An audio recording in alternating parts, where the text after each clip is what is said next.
Israel strikes one of oldest churches in the Middle East. Dozens of people injured when Israel targeted Church of St. Porphyrius in Gaza City on Thursday. St. Porphyrius is the oldest operating church in Gaza and is near Baptist Hospital bombed on Tuesday. The war had been sheltering there. They believed it was one of the last remaining places of safety from Israeli bombardment. There were no weapons or anything in the church. Children are missing. We can't find them. We're still unable to find them. There are no Christians left. I was in the church, and all those who were in the church were Christians. Enough is enough. We are really tired. The Church of St. Porphyrius has a history dating back 1600 years. Located in Gaza's old city, it's only a couple of hundred meters away from Gaza's Baptist Hospital, which suffered a separate strike just days ago, killing hundreds. I am a Christian in Gaza! You are impossible in Gaza! I am a Christian in Gaza! I must have in Gaza!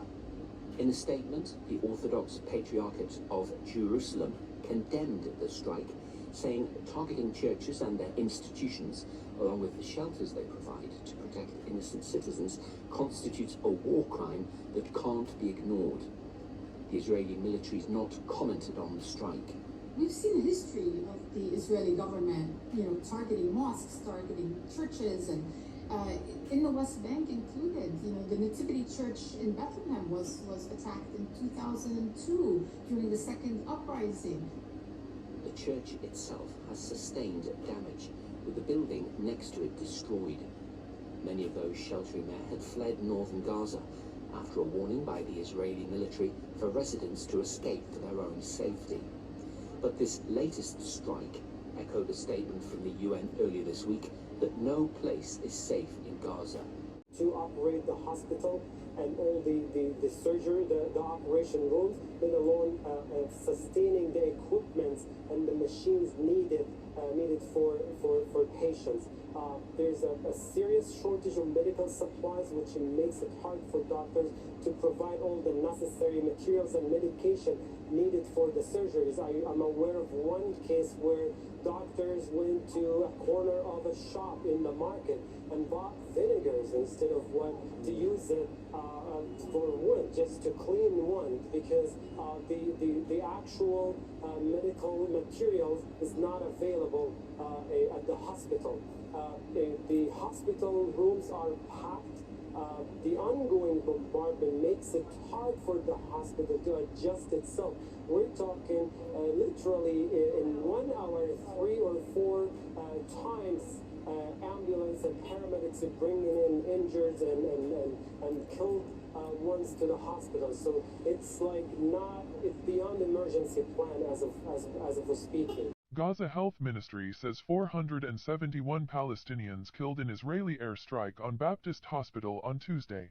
Palestinian Health Minister says 4 hospitals in Saza are out of service and 25 partially damaged. This as Israel bombards southern Gaza despite ordering Palestinians to move there for their own safety. The death toll has risen, combined, whether it's in Khan Yunis or in northern part of the Gaza Strip or Gaza City itself, including the death toll from the church. Gaza Health Ministry says at least 16 Palestinians killed in Israeli airstrike on Greek Orthodox Church. Displaced Palestinians had been sheltering at Greek Orthodox Church when Israel bombed the compound. Dozens of people feared trapped under rubble of church in central Gaza City after Israeli airstrike.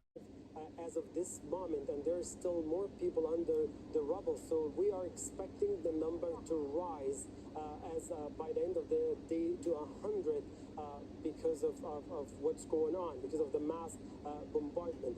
Now, late hours of last night and early hours of this morning, so we're talking a window of 12 hours, it's been very intense, very difficult for people living in every part of the Gaza Strip, starting from a huge residential compound in Zahra City, completely destroyed. 24 residential towers been flattened completely. We're talking about 5 residential homes in the city of Khan Yunis, leaving 22 people killed right at the moment and more than 70 injured. And there are more people still under the rubble.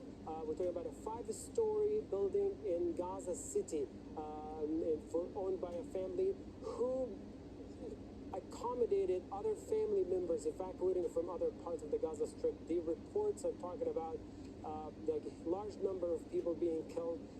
It's a very dangerous area, and paramedics and civil defense team have not been able to reach that point, at least for the past three and a half hours.